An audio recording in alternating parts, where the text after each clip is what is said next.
When you're in a weak position, just living can be tough. It's the same whether you're out in the world or at home.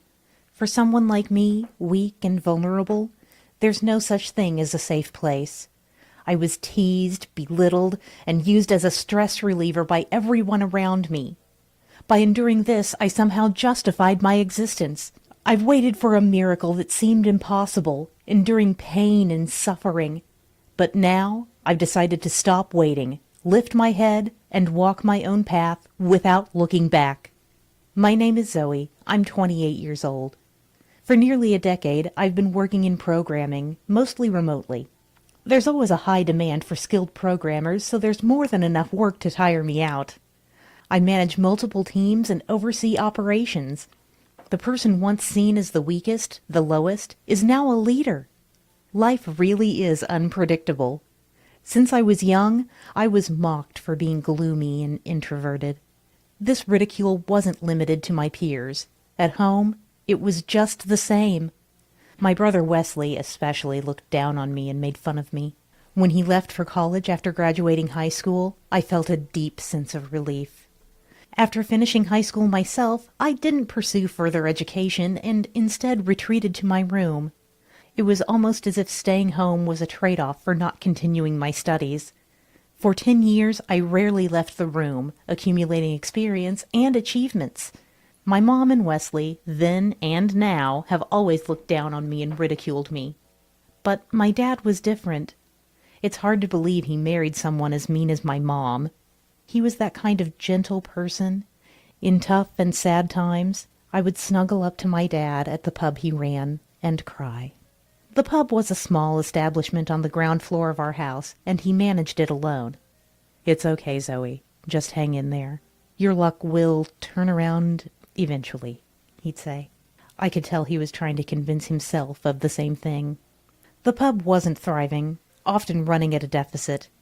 This left my dad unable to stand up to my mom, who worked a corporate job. The building was rented, costing $3,000 a month in rent. 3 years ago, when my work started to take off, I took over the rent payments.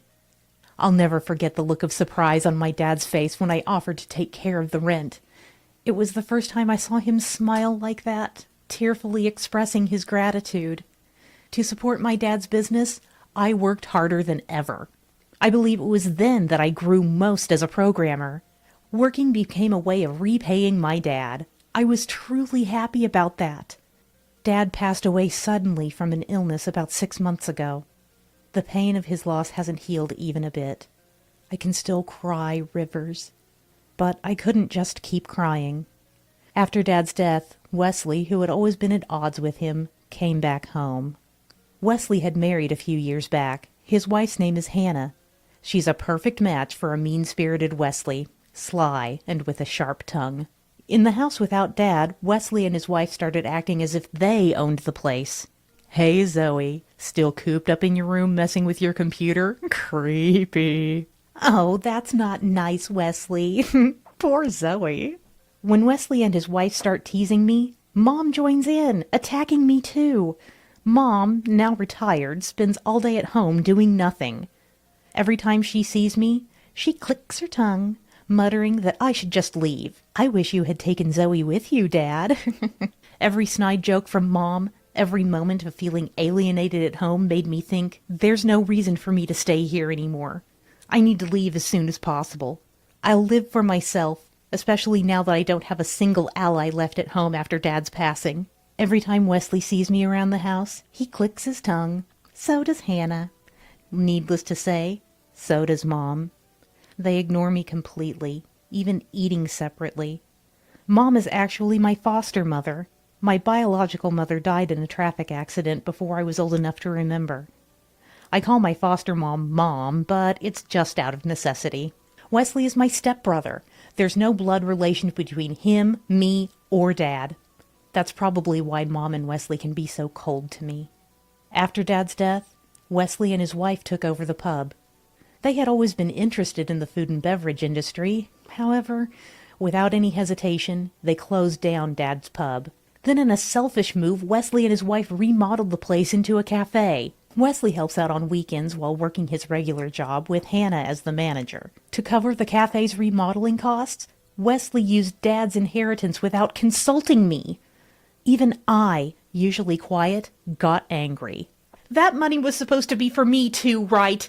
How can you just use it all without asking? Don't raise your voice like that, introvert. From that moment, Wesley's malicious attacks on me got worse. They made it clear they wanted me gone, overtly treating me like an enemy. This Moocher, get out now. Just looking at you makes me sick. It's like looking at a slug. Of course, Mom joined in on the momentum. Yes, get out. Moochers are a nuisance. I was utterly disgusted by their ignorance and arrogance. And so I started preparing to move out immediately, hoping they'd all go to hell. I found a nice apartment, signed the lease, and moved my belongings. I even bought myself a new computer as a moving-in gift. On the last day at home, I said to the three of them, "From now on, you'll need to handle the rent yourselves. I won't be paying it." The rent? Wasn't this place owned by our parents? Wesley's stupidity never ceased to amaze me. I didn't even feel like laughing. Mom, wanting to stay on the strong end, acted like she didn't care. The rent is $3,000 a month. Hope the cafe's sales can cover it. Wait, Zoe, you're paying $3,000 a month? Seeing how shocked Wesley was, I decided to enlighten them. Over the past decade working as a programmer, I started my own company. Currently, it employs about 40 employees, all skilled programmers. Leading them, I've successfully managed various projects. Paying $3,000 a month was nothing for me. I plan to expand my business further from my new apartment. This move is a great opportunity to start something new. As I finished, Wesley, with a forced smile, started clapping. I didn't know that. Impressive, Zoe. You can stay here. What? Don't leave. You can stay here just like before, right, Mom? Caught off guard, Mom nodded in surprise. Yes, Wesley's right. No need for you to leave. I think so too. Wow, Zoe, I'm impressed. Changed my mind about you. The three of them completely changed their tune. Knowing the amount of rent and my financial capability made them rethink. But it was too late for anything they said. I picked up my last bag and stood up. How foolish. Just so you know, I won't be helping out. Goodbye. Despite their attempts to hold me back, I left the house. Afterward, I began a new life in my spacious apartment. Working by a bright window with a cup of coffee, no one complains. When I feel like a change of scenery, I can head to a nearby cafe to work.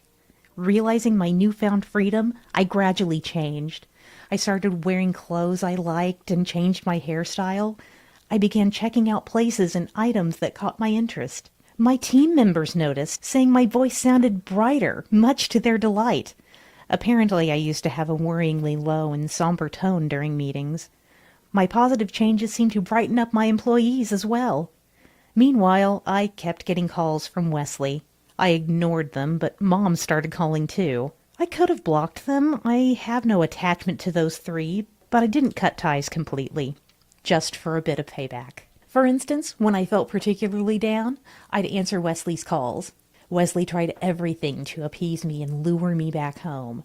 His flattering tone was amusing. Mom was almost the same. "Please let the past be the past," she said in a cloying voice. I listened to them, only to firmly reject them in the end.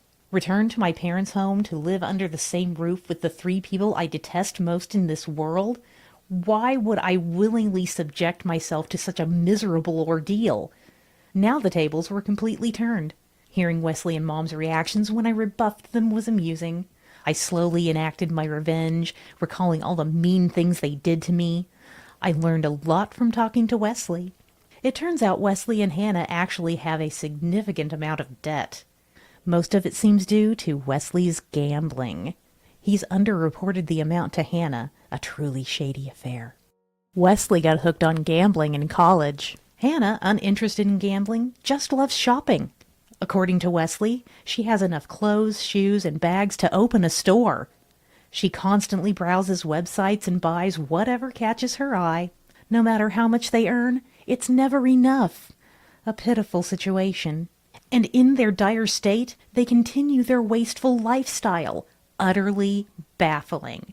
I got more details about Hannah from Mom. Despite living together, she hardly helps with the housework.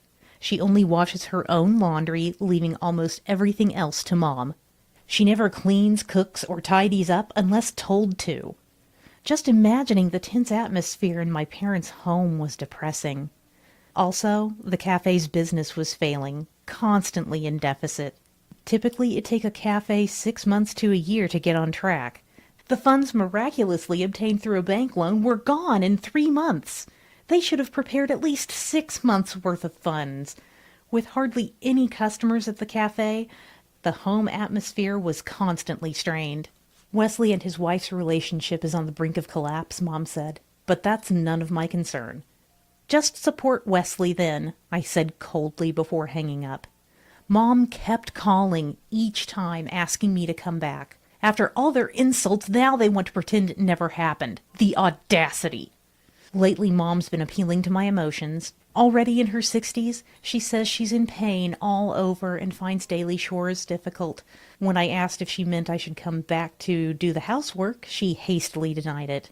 According to Mom, just having me, her close daughter, nearby without any reservations is comforting to her. She says it's enough if I'm just there occasionally helping out. It was clear she was after my money. Of course, I didn't believe her words or feel obligated to comply. What was truly unpleasant was her invoking memories of my dad. Dad was kind. He must be pitying me now. Zoe, you're kind like Dad. You couldn't abandon your family.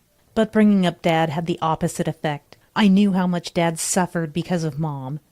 A loser, running an unprofitable shop. How many times have I heard him being called that? Mom, who once scorned me, now has no choice but to flatter me. If Dad were watching, he'd surely be laughing at her. If he pities anything, it's Mom's ugliness. I later informed Wesley that Mom had been bad-mouthing Hannah extensively. At my parents' home, a battle between Mom and Hannah erupted. Now, Mom apparently calls Hannah a moocher. Caught between the two, Wesley seems to be in a tough spot. It was 2 months later when Hannah's affair came to light.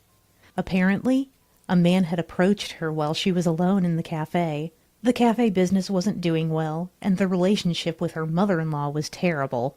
Wesley was in a bad mood too. Feeling down for a while, she apparently gave in to the temptation. Naturally, Wesley was furious when he found out. In a sensible world, they would have calmly discussed their future. But foolish Wesley opted for a shocking form of revenge. He, too, had an affair. Both blaming each other, Wesley and his wife had a huge fight. The marital spat continued until a glass ornament thrown by Hannah hit Mom's foot. Mom ended up with a broken leg, taking months to heal, leaving her bedridden and unable to do housework. Feeling somewhat responsible, Hannah started doing the housework, but her inexperience led to inevitable mistakes. Small mistakes should be overlooked, but Mom took the opportunity to complain to Hannah. Typical harassment, criticizing her efficiency and the overly salty food. Hannah wanted to give up, but couldn't, her stress building up. Angry at Wesley for his affair in retaliation and at herself for injuring her mother-in-law. Unable to talk about divorce because of her duty to care for her injured mother-in-law, Hannah's mental state deteriorated. Wesley said she was now in a state of depression. Wesley suffered badly because of his affair for revenge. He ended up deeply resented by the partner of his affair. The partner was persistent, calling his home and workplace with harassment. As a result, Wesley had to leave his job, unable to stay any longer. The settlement for the affair forced him into more debt. Unable to find a steady job quickly, he started working part-time. Warehouse logistics, cleaner, mover, delivery person. He's trying every job that seems feasible. Despite overworking, he says it's better than being at home. Being at home with Hannah and Mom's stares hurts. Better to work outside. The house, once noisy with couple fights and mother-in-law and daughter-in-law conflicts, was now eerily quiet, because nobody willingly speaks to each other. Mom doesn't even want to see Wesley and Hannah's faces. Hannah doesn't want to meet her mother-in-law and Wesley. and Wesley feels awkward talking to both of them. That seems to be the current state of affairs. They don't want to interact, yet they live together. It's nothing short of hellish, and I find it terrifying. Wesley, who shared all of these stories with me over the phone, asked me for money at the end of the call. I refused, of course. Lending them money would only encourage dependency, and I don't want to be involved in that. Relationships built on money disappear when the money runs out, and I wanted to cut ties there. Wesley said he would call again, so I set up his number to block. I also blocked Mom's number. I never register Hannah's number. I don't answer calls from unknown or private numbers, so no worries there.